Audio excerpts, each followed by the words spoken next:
Hello everyone, welcome back to our channel. In this video, I'm going to show you all how to recover VK account password. Without any further ado, let's get right into our video. The first thing we're going to do is open our VK app.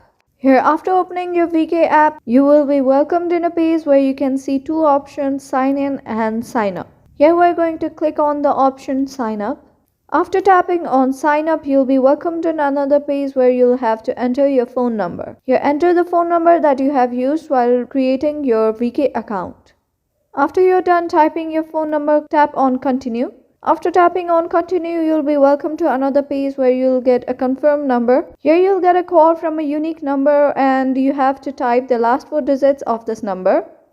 After typing the four last digits, here you'll be welcomed to another page where you'll be able to see your account. Here you'll have to tap on forget your password option.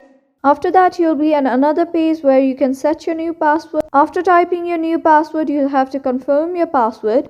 Make sure to type a secure password that you are able to remember easily. After you have typed your password, click on confirm. After that, tap on close. After tapping on close, once again you'll be in a page where you'll have to enter your password. Here, enter the password that you have recently set. After you have typed your password, tap on continue. And with that, you'll be all done. That was an easy step-by-step tutorial on how to recover VK account password. Thank you for staying to the very end of this video. If this video was helpful for you, don't forget to leave us a like and subscribe. Have a good day.